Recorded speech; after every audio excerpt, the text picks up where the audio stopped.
뉴스 속 화제 인물을 직접 만나봅니다. 픽 인터뷰. 네, 오늘 픽 인터뷰는 녹색정의당 김준우 상임대표와 함께합니다. 어서 오십시오. 네, 안녕하세요. 한강봉당 세례자 요한 김준우라고 합니다. 아, 진짜시군요. 네, 네. 네, 반갑습니다. 네. 저는 주말에 제가 즐겨보는 프로그램에서 고정 출연을 하고 계셔가지고 네, 네. 굉장히 익숙한데 뵌 건 처음이에요. 네.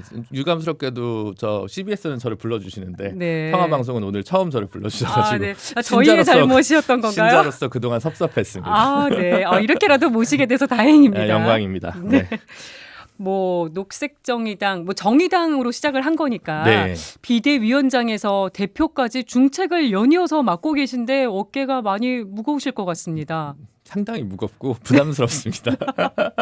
예, 생각하실 것도 많으시고 결정하실 것도 많으시고. 네. 매일매일 예를 들면 이재명 대표는 왜 매일매일 생각이 바뀔까 옛날에 평론할 때는 의문이었는데 예. 해보니까 이해는 가더라고요. 네. 이제 그 대표의 고충을 네. 좀 느끼고 계시다는 그렇습니다. 말씀이시네. 네.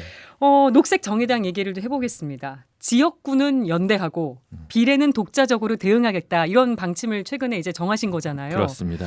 그러니까 민주당이 주도하는 통합 비례정당에 참여를 하시느냐 안 하시느냐 이제 많은 분들이 주목을 했는데 이렇게 결정을 하신 거는 독자적으로 의미 있는 득표를 할 수 있겠다 이런 자신감의 발로라고 봐야 되는 걸까요? 아니면 다른 이유가 있으신 걸까요? 아니 다른 이유도 있지만 기본적으로 자신감?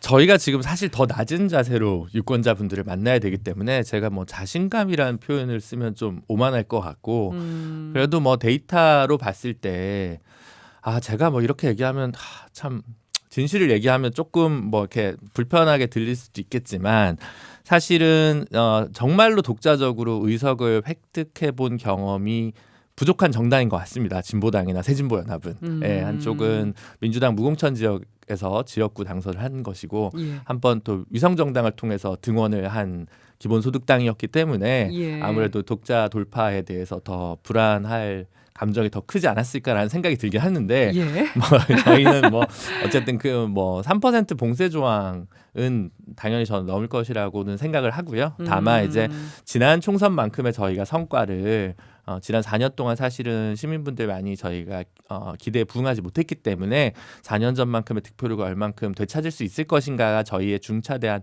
과제라고는 생각하고 있습니다. 네, 이게 윤석열 정권 심판을 가장 극대화할 수 있는 전략이다 이런 얘기도 하셨는데 그러니까 정권 심판론은 지지하면서 민주당에는 실망한 이런 세력들을 타깃으로 한다 이런 얘기신 거죠? 네, 그렇죠. 아무래도 이제 진보 정치가 존재하거나 진보 정당이 존재하는 이유는 그런 가치를 쫓는 유권자층이 분명히 소수지만 존재하기 때문이라고 생각을 하고요. 예를 들면 여성가족부를 없애려고 하는 윤석열 정권을 심판해야 돼. 하지만 차별금지법을 당론으로 하는 정당에 투표하고 싶은 시민이 있겠고요. 핵발전을 가속화하려는 윤석열 정권을 심판해야 되지만 바다에 수십조를 쏟아붓는 가덕도 공항을 이제 같이 양당이 표결하고 정의당만 6표 반대였거든요. 이런 기후 시민들이 존재하고 그리고 이제 민주노총 같은 경우 조합원이 100만이 넘는데 거대 양당에게 투표할 수 없다고 이제 작년에 정치 방침을 정했어요. 이런 분들을 생각하면 저희가 별도로 대응하는 것이 더 넓게 윤석열 정권을 심판하는 것이고 대통령 선거나 소선거구가 아니니까 사표가 아니다. 다만 접전 지역에서 지역구 문제에 있어서 각자 완주했을 때 오히려 어부지리로 국민의힘 의석이 획득되는 지역구가 있을 수 있잖아요.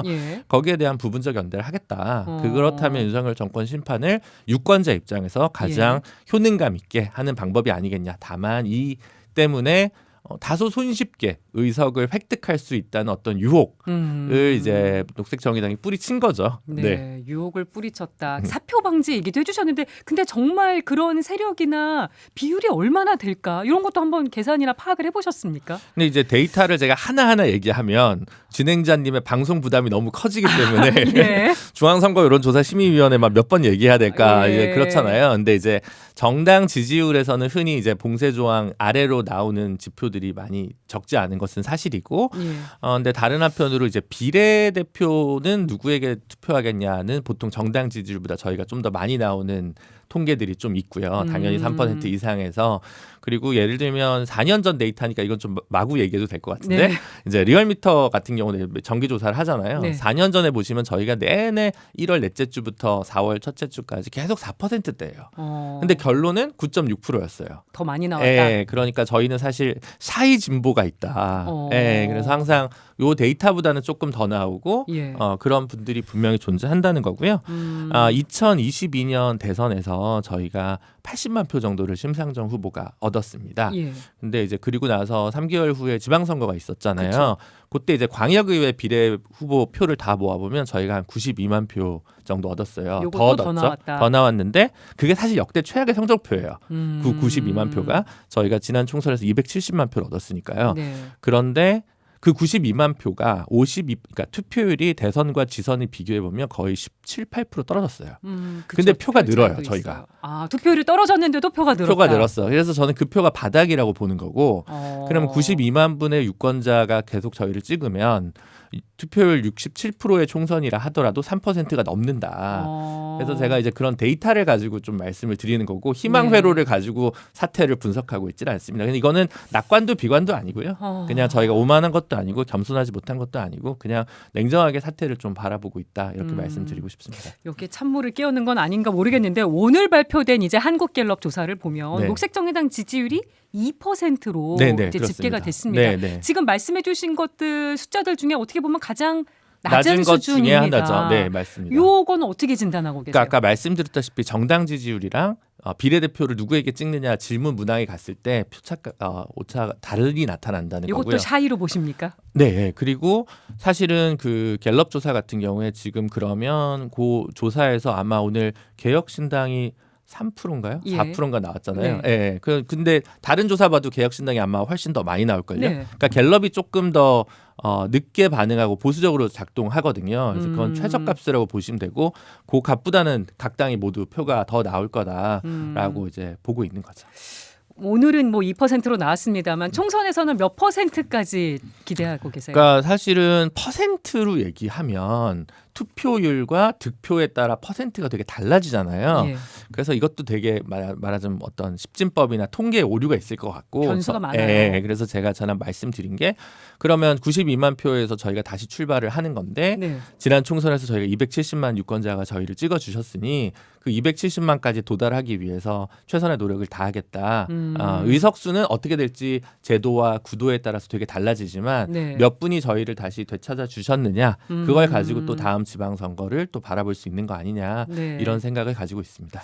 어쨌든 의석을 하나라도 더 얻어오는 걸 생각한다면 좀 다른 선택을 하셨어야 되는 거 아닌가 이런 생각도 들기는 하거든요. 맞아요. 그런 말씀도 많이 해주시고 네, 의석을 손쉽게 얻거나 당선될 사람들이었으면 애시당초 진보정당을 만들지 않지 않았을까요?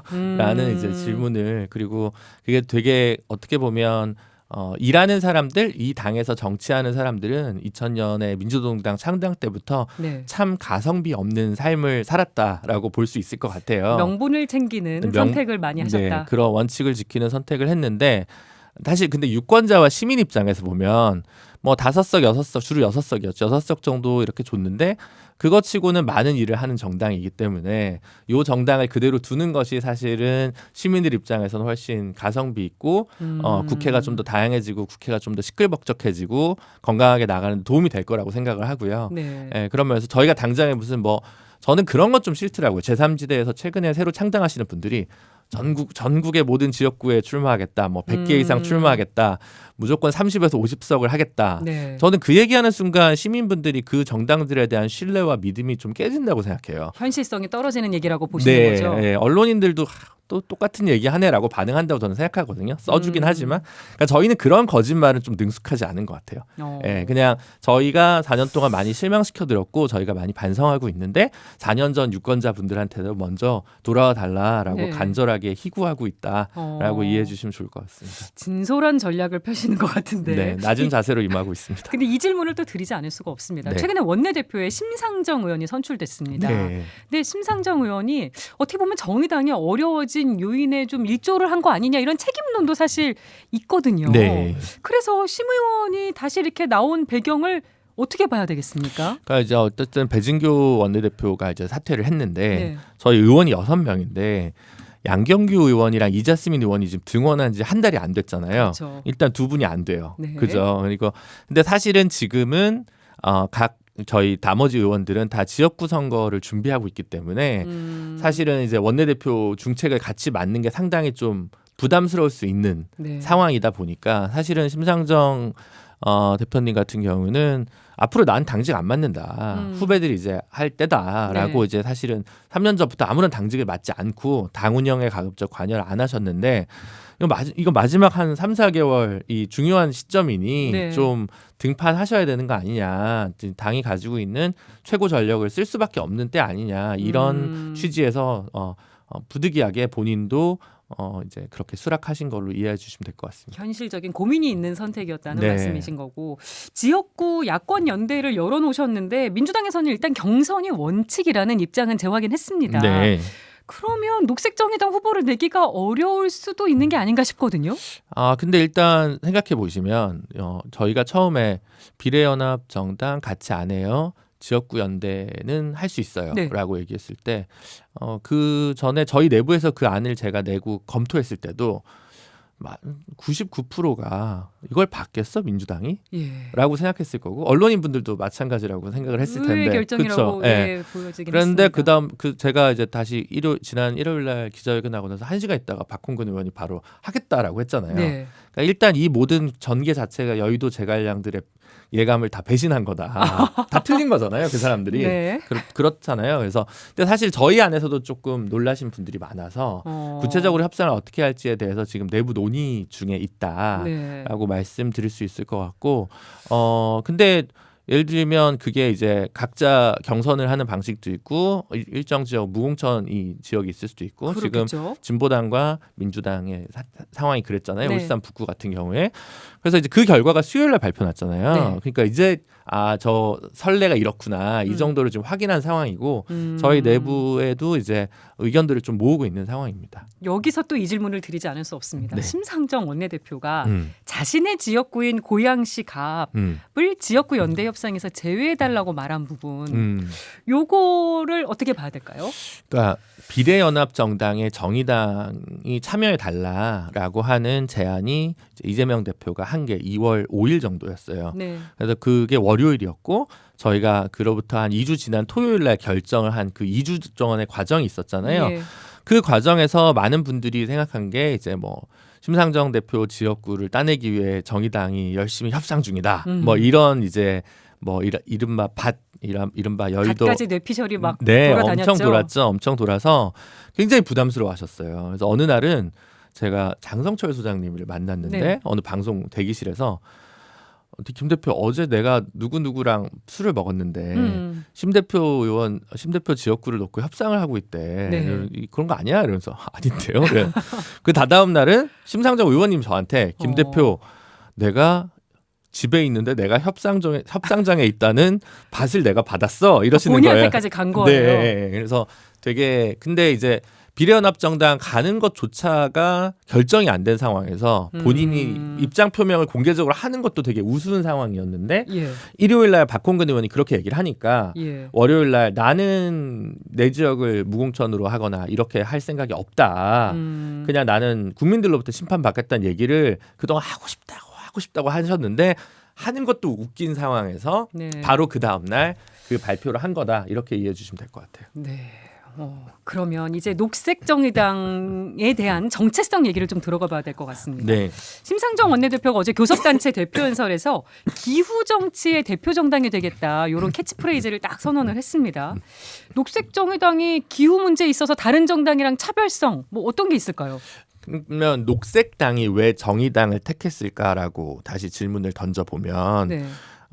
녹색당은 기후가 최고의 가치가 있는 당이잖아요. 근데 그 당이 정의당을 이제 파트너로 선택한 이유는 아까 말씀드린 가덕도 공항에 대해서 반대 표결을 한 유일한 정당이었기 때문입니다. 네. 진보당도 기본소득당도 반대 표결한 적이 없습니다. 예, 두 번의 표결이 있었거든요. 예타 면제하는 특별법과 공단 설립하는 특별법 네. 두 번이 있었는데 21대 국회에서 그럼 너희는 뭐 개발이란 무조건 반대하는 거냐 이런 질문이 있을 수 있다고 생각하는데 그게 아니고 그 이번에 이재명 대표님 피습당한 유감스러운 일이 있었을 때 네. 가덕도를 따라가신 많은 서울의 기자들이 야 여긴 진짜 아닌 것 같아 공항 만들 이런 얘기들을 많이 하셨어요. 그러니까 거기에 수십조를 들여서 그렇게 바다를 거의 메꾸다시피 하는 방식의 개발이 맞냐. 네. 동남권의 물류 문제를 인천공항에서 배분하는 문제 아니면 사실은 박근혜 정권 때 프랑스에서 컨설팅 회사가 와가지고 그때 밀양이냐 네. 가덕도냐 가지고 할 때 그쪽에서 한 게 김해공항에 활주로를 하나 더 만들자 이랬었잖아요. 네. 그러니까 이제 그런 부분에서 차이가 저희는 있었던 거고 그런 입장이었던 거고 저희는 그런 면에서 저희가 기후 문제와 관련해서 다들 비슷한 얘기를 하지만 결국에는 개발하자고 할 때 개발만이 능사가 아니다라는 얘기를 저희가 유일하게 하는 정당이고 근데 그 개발을 반대하는 걸 넘어서 그렇다면 어떤 전환 정책을 가지고 있냐를 네. 좀 더 설득력 있게 시민분들께 정책으로 만들어서 다가가는 게 저희의 과제라고 생각합니다. 네. 근데 이제 어쨌든 그런 목소리를 내시는 게 힘을 얻으려면 더 많은 지지를 받으셔야 되는데 네. 샤이를 감안을 해도 네. 현재 녹색정의당의 지지율이 높지 않아서 네. 이걸 어떻게 끌어올리실 계획이신지. 그래서 이제 조금 구도가 좀 잡히긴 해야 될 것 같아요. 왜냐하면 최근에는 저희가 뭐 일주일에 2번씩 정책위원회 차원에서 이제 정책 발표를 하는데 네. 지금은 정책의 시대가 아니라 지금 이합집산의 시기와 컷오프의 잡음의 시대잖아요. 예, 그런 뉴스가 쏟아지고 있으니까요. 예, 그런 뉴스가 이제 상단에 올라가니까 저희가 어떤 정책이나 공약을 내더라도 지금은 조금 뭐랄까 전면에 의제로 던지기가 좀 쉽지 않은 상황인 것 같아요. 저희는 정권 심판을 하면서도 한국의 앞으로 짧게는 4년, 길게는 10년, 20년 한국 사회 새로운 청사진에 관한 네. 정책의 향연이 돼야 된다고 저는 생각을 하는데 총선이라는 게 예. 그거는 좀 3월달 일로 좀 밀린 것 같고 그 다음에는 저희가 그거를 정책만이 아니라 결국 현대 미디어 정치 시대는 인물인 것 같아요. 네. 그러면 이제 어떤 인물을 비례대표에 예를 들면 배치하느냐, 어떤 인물을 인재 영입을 하느냐라는 예. 건데 사실은 죄송한 얘기지만 제가 아는 분들도 많이 있지만 예전에 비해서 거대 양당의 인재 영입 풀이 그렇게 매력적이거나 기억 남는 사람들이 많은 것 같지는 않습니다. 그리고 제3지대는 아예 인재 영입이 잘 보이지도 않아요. 네. 저희는 딱 2명 지금까지 발표를 했는데요. 녹색 하나, 노동 하나. 예, 그래서 노동은 보건의료노조 산별노조죠. 네. 산별노조 위원장을 3번 하신 나순자 위원장 입당식을 이번 주에 했고요. 예. 그래서 노동과 돌봄의 이야기를 이분이 하실 거고 1호는 이제 초대 국립기상과학원장이셨던 조천호 박사님을 모셔서 이제 기후와 관련된 이야기를 또 전국을 돌면서 좀 할 생각입니다. 그래서 노동과 녹색의 가치를 분명히 하고 네. 그 가치를 함께할 외부 인재를 영입을 통해서 또 이제 시민분들 만나가면서 좀 이제 이야기를 더 많이 해야 될 과제가 저희한테 있겠죠. 인물 정책 요걸로 이제 끌어올려 보시겠다 네, 이런 네. 얘기 하시는데 예전에 인터뷰하신 거 보니까 정의당을 민주당 이중대로 인식하는 국민들이 많아서 네. 정의당 지지율이 안 나오는 것 같다 이런 얘기도 하신 적이 있으시더라고요. 뭐 사실은 요즘은 뭐만 하면 이중대여서 뭐 대선 완주했더니 국힘 이중대다 이렇게 얘기하고 근데 저희는 이제 저희가 할 일을 하는 건데 저희의 존재가 늘 양당에 불편했던 것 같습니다. 근데 시민분들한테는 이로운 일을 전혀 한 것 같은데 예를 들면 네. 저희가 노란봉투법을 가결시켰는데 저희가 대표 발의한 법안인데 이걸 근데 가결시키려면 민주당이랑 연대를 해야 되잖아요. 네. 정책 연대를 해야 되잖아요. 어쩔 수 없습니다. 쌍특검도 저희가 발의했고 예. 민주당이랑 공조했습니다. 그러니까 저희는 무슨 일을 했느냐를 가지고 봐주시면 될 것 같다라는 생각을 하는데 왜 저기 뭐 이중대 아니냐라고 얘기했을 때 저희가 지난번에 뭐 위성정당 지난번에도 들어오라고 했는데 안 들어갔고 네. 그냥 뭐 단일화 없이 심상정 의원도 고향에서 당선되셨고 어디가 이중대라는 건지 이중대였으면 좋겠다라고 얘기하는 건지 그런 얘기 네. 토로를 해주셨습니다. 네. 카이스트 입틀막 사건 얘기도 좀 해볼게요. 네. 당사자가 카이스트 졸업생이자 녹색정의당 대전시당 대변인입니다. 네, 그렇습니다. 일부 언론에서는 뭐 녹색정의당 대변인이니까 기획한 거 아니냐 뭐 이런 얘기도 있었는데 네. 요 사안 어떻게 대응할 계획이세요? 일단은 저는 이제 신민기 당원의 의사를 최대한 존중하는 방식으로 지금 이야기를 하고 있거든요. 네. 그래서 어떤 에피소드가 있었냐면 제가 참 그 핸드폰을 다 보여드릴 수는 없는데 예. 그러니까 갑자기 보고가 올라온 거예요.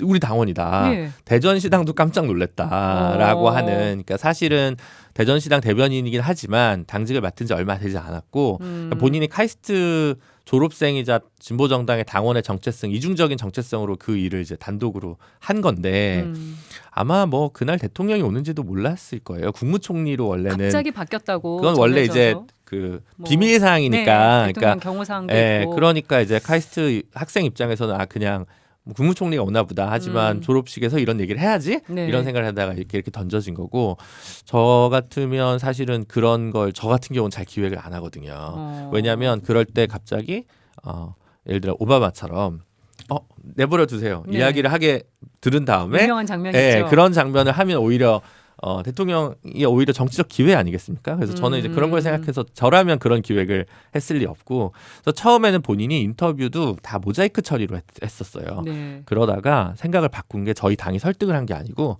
카이스트 동문들이 나서서 이건 우리 너만의 문제가 아니다. 그래서 네. 지금도 아마 어젠가 카이스트 동문들이랑 같이 국가인권위에 이 사건을 진정했을 거예요. 오늘입니다. 오늘이었나요? 국가인권위원회 네. 앞에서 네. 이제 뭐 대통령실 경호처에 대한 진정을 넣었는데 네. 대통령실이 어떻게 나와야 된다고 보십니까? 저는 경호처가 사과하고 좀 재발 방지를 약속하는 게 이제 필요하다고 생각을 하고요. 이거 말고도 다른 입틀막들이 또 막 나오고 있어서. 그러니까요. 근데 저는 예를 들면 그때 상황에서 뭐 입틀막까지는 그렇다 치고 수만 번 양보해서 그리고 나서 그 당원을 신민기 대변인을 지하의 어떤 공간에 구금했다는 거예요. 네. 저는 그게 약간 불법성이 분명히 존재한다고 저는 보고 있고 법률가로서 그래서 이 문제는 지금 민변 변호사들이랑 같이 토론해서 네. 지금 곧 법적 대응도 준비하고 있습니다. 네. 그러면 정의당에 유리한 쪽으로 그러니까 유리하고 안 유리가 문제가 아니고 이거는 뭐 판단을 받으면 되는 일이니까. 네, 그리고 이제 신민기 당원의 뜻을 존중해서 그러니까 예. 오히려 저는 약간 지금 뭐 사람들이 너무 못 써먹고 있다. 정치적으로 그런 이걸 얘기도 가지고 들으셨군요. 막 얘기를 해야 되는데 근데 저는 그런 식으로 비춰지고 싶지는 않아요. 오히려 이것은 정의당한테 유리하고 안 하고의 문제가 아니라 R&D 예산 삭감의 문제 그리고 대통령 경호처의 과도한 막는 문제 네. 이런 것들에 좀 더 포커스를 해야 되고 참 그런 면에서 봤을 땐 정치적으로 무능하다고 해야 될지 뭐 그렇게 볼 수는 있을 것 같습니다만 사태를 합리적으로 풀어가는 게 되게 중요하고 재발 방지 사과가 더 중요한 거 아닌가라는 생각을 가지고 있습니다. 네, 오늘 김준우 녹색정의당 상임대표와 인터뷰 여기까지 하고요. 저희가 인터뷰 끝나기 전에 아까 언급됐던 여론조사와 관련해서 한국갤럽이 20일부터 22일까지 사흘간 전국 만 18세 이상 유권자 1,003명을 대상으로 정당 지지도 조사를 한 것이고요. 자세한 사항은 중앙선거 여론조사 심의위원회 홈페이지를 참조하시면 된다는 말씀 전해드리겠습니다. 인터뷰 고맙습니다. 네, 자주 불러주세요. 감사합니다.